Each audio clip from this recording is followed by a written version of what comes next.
Good morning दोस्तों। उत्साह academy के डिजिटल प्लेटफॉर्म पर आपका हार्दिक स्वागत है। और उत्साह एकेडमी की ओर से चलाई जाने वाली उत्साह डोज नाम की जो सीरीज है उसमें जिस बिंदु पे आज हम चर्चा करेंगे मित्रों वो है हरविलास शारदा और राजस्थान में 1857 की क्रांति के दौरान शहीद होने वाले प्रथम क्रांतिकारी अमरचंद बांटिया। तो आज जिन बिंदुओं पे हम चर्चा करेंगे वो हरविलास शारदा और अमरचंद बांटिया। तो उत्साह एकेडमी द्वारा यूट्यूब चैनल पर रोज 1 से 2 बिंदुओं पे चर्चा की जाती है, जिसमें मात्र 5 से 10 मिनट की क्लास हम बनाते हैं और जिन बिंदुओं पे चर्चा की जाती है उनका पूरा विश्लेषण और एनालिसिस किया जाता है मित्रों। तो आज के जो हमारे बिंदु है वो है हरविलास शारदा और अमरचंद बांटिया। तो देखिए इनसे संबंधित जो महत्वपूर्ण जानकारी और फैक्ट है उनके बारे में देखते हैं अपन। तो आज हम जिन पे चर्चा करेंगे हरविलास शारदा। तो देखिए हरविलास शारदा के बारे में, ये देखिए उनका छाया चित्र हरविलास शारदा।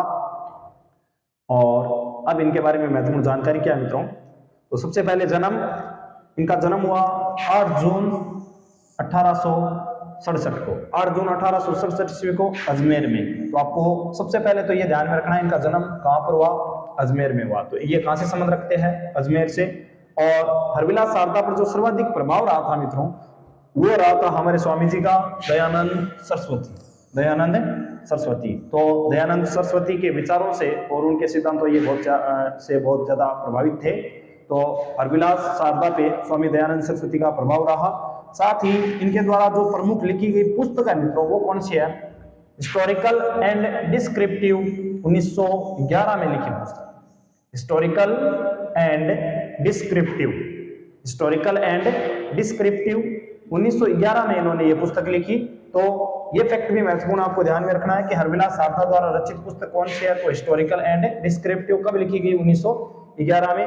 साथ ही आपको ये ध्यान में रखना है ये अजमेर जिले से संबंध रखते थे। आगे देखिए इनसे संबंधित महत्वपूर्ण फैक्ट और क्या है। 1929 ईस्वी में शारदा एक्ट पारित किया गया। और ये जो शारदा एक्ट है मित्रों, ये एक्ट एक तरीके से बाल विवाह से संबंधित था, यानी बाल विवाह को रोकने से संबंधित था। और बाल विवाह निरोध ये एक तरीके से एक्ट था जिसमें बाल विवाह को रोकने के प्रयास किए गए थे। तो शारदा एक्ट कब पारित हुआ ये भी बहुत बार पूछा जाता है, 1929 में। और शारदा एक्ट को पारित करवाने में हरविलास शारदा का महत्वपूर्ण योगदान था। और उस समय में बालक बालिकाओं की, जैसे मान लीजिए जो विवाह योग्य आयु थी उसका निर्धारण शारदा एक्ट के आधार पर किया गया था और ये बाल विवाह को रोकने से संबंधित थी। तो भारत में बाल विवाह निरोधक कानून के जन्मदाता भी कौन है, हरविलास शारदा। भारत में बाल विवाह को रोकने के जो सबसे पहले प्रयास किए गए थे वो शारदा एक्ट के द्वारा किए गए थे और इसके आधार पे ही विवाह योग्य आयु का निर्धारण भी किया गया था। साथ ही बाद में इनकी मृत्यु हो जाती है मित्रों 20 जनवरी 1955 को, और ये अजमेर में, कहां पर हो जाती है इनकी मृत्यु, अजमेर में। तो हरविलास शारदा से संबंधित महत्वपूर्ण जानकारी में आपको ये बातें ध्यान में रखनी है। जन्म कहाँ हुआ, तो इनका जन्म हुआ अजमेर में। साथ ही इन्होंने इनके द्वारा रचित प्रमुख पुस्तक है हिस्टोरिकल एंड डिस्क्रिप्टिव, ये आपको ध्यान में रखनी है। और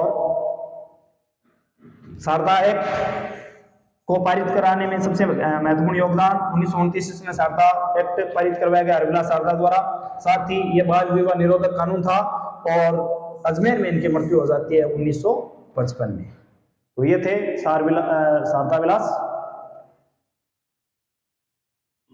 हरविलास शारदा। अब देखिए अमरचंद बांटिया। अब जो हम चर्चा करेंगे मित्रों वो है अमरचंद बांटिया। और अमरचंद बांटिया के बारे में देखिए कौन कौन सी महत्वपूर्ण जानकारी है। तो देखिए अमरचंद बांटिया, ये देखिए अमरचंद बांटिया, नगर सेठ अमरचंद बांटिया। और इनका जो बलिदान दिवस मनाया जाता है वो 22 जून। अब देखिए इनको नगर सेठ क्यों कहा जाता है, तो देखते हैं इनके बारे में महत्वपूर्ण जानकारी। सबसे पहले जन्म हुआ मित्रों 1797 ईस्वी में। जन्म हुआ 1797 ईस्वी में। और कहां पर हुआ जन्म, तो बीकानेर में। तो अमरचंद बांटिया का जो संबंध रहा है, जो जन्मस्थली इनकी रही है वो है बीकानेर रियासत में इनका जन्म हुआ था और राजस्थान में ये बीकानेर जिले से बिलोंग करते थे, लेकिन बाद में व्यापार के उद्देश्य से मित्रों ये एमपी ग्वालियर चले गए थे और वहीं बाद में ये रहने लगे। तो इनके जो उपनाम है मित्रों वो क्या क्या है, राजस्थान का दूसरा भामाशाह कहा जाता है, इन्हें कहा जाता है राजस्थान का दूसरा भामाशाह। और पहले भामाशाह महाराणा प्रताप के काल में हुए हैं, जिन्होंने मेवाड़ को, चित्तौड़ को स्वतंत्र कराने में अपना पूरा जो धन था वो महाराणा प्रताप को दे दिया। वैसे ही 1857 की क्रांति के दौरान रानी लक्ष्मीबाई और तात्या टोपे को धन की जब जरूरत पड़ी तो हमारे राजस्थान के दूसरे भामाशाह अमरचंद बांटिया ने अपनी पूरी संपत्ति और साथ ही साथ ग्वालियर के जो महाराजा थे उनकी पूरी संपत्ति इन्होंने क्रांतिकारियों को दान में दे दी, उनके नाम कर दी।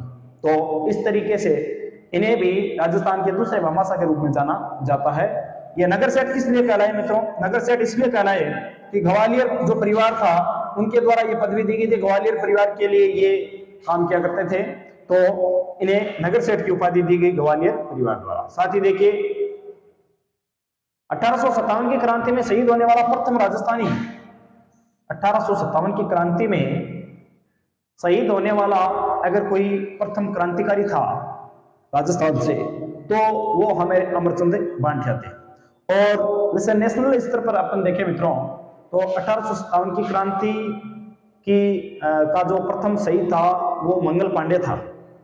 भारत के स्तर पर अपन देखें तो 1857 की क्रांति के दौरान मंगल पांडे को सबसे पहले फांसी की सजा दी गई थी। और राजस्थान में अगर कोई पहला क्रांतिकारी था शहीद होने वाला जिनको फांसी दी गई थी तो वो हमारे अमरचंद बांटिया थे। अब 1857 की क्रांति राजस्थान और भारत दोनों संदर्भ में अपन देखें मित्रों तो भारत में तो 1857 की क्रांति की शुरुआत होती है मेरठ से, और मेरठ से इसकी शुरुआत होती है 10 मई 1857 को, 10 मई 1857 को। और राजस्थान के संदर्भ में अपन अगर देखें तो राजस्थान में 1857 की क्रांति की शुरुआत तो होती है नसीराबाद से। कहां से होती है? नसीराबाद से। और नसीराबाद में भी ये 28 मई से शुरुआत होती है, तो 28 मई 1857 को, 1857 को। तो राजस्थान में तो 1857 की क्रांति की शुरुआत नसीराबाद अजमेर से होती है 28 मई को, और भारत में ये मेरठ से शुरुआत होती है इसकी 10 मई 1857 को। तो 1857 की क्रांति के दौरान लक्ष्मीबाई और तात्या टोपे को के सामने जब धन संकट यानी धन की कमी आई तो अमरचंद बांटिया ने अपनी निजी संपत्ति और ग्वालियर जो राजकोष था वो क्रांतिकारियों को सौंप दिया। मित्रों 1857 की क्रांति के दौरान लक्ष्मीबाई और तात्या टोपे के सामने जब पैसों को लेकर, धन को लेकर कमी आई और अमरचंद बांटिया को जो ही पता चला तो उन्होंने पूरी संपत्ति, अपनी निजी संपत्ति उनके पास जितनी थी और साथ ही साथ ग्वालियर महाराजा परिवार में जो ये काम करते थे वहां का जो राजकोष इनके अधीन था उस राजकोष की भी सारी संपत्ति इन्होंने क्रांतिकारियों के नाम कर दी, उनको सौंप दी। इस वजह से बाद में मित्रों अंग्रेजों ने बांटिया को 12 जून 1858 को सराफा बाजार पड़ता है हमारे ग्वालियर में, एमपी ग्वालियर में सराफा बाजार में एक नीम के पेड़ पर लटकाकर इनको फांसी दे दी गई। तो 12 जून 1858 को सराफा बाजार ग्वालियर में नीम के पेड़ पर लटकाकर इनको फांसी दे दी गई। और इस पेड़ के नीचे बांटिया की मूर्ति भी बनी हुई है मित्रों, बांटिया की मूर्ति भी बनी हुई है।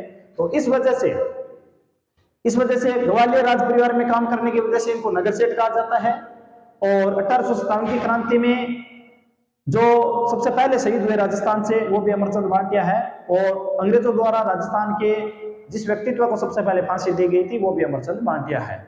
और फांसी देने का कारण मैंने आपको बताया कि इनके द्वारा अपनी निजी संपत्ति और ग्वालियर जो राजकोष था वो पूरा का पूरा लक्ष्मीबाई और तात्या टोपे को सौंप दिया। इस वजह से चिढ़कर और अंग्रेजी सरकार ने इनको फांसी पर लटका दिया नीम के पेड़ से 1858 में। तो ये सारी बातें आपको ध्यान में रखनी है अमरचंद बांटिया। तो आज के जो हमारे बिंदु थे मित्रों, वो अमरचंद भाटिया और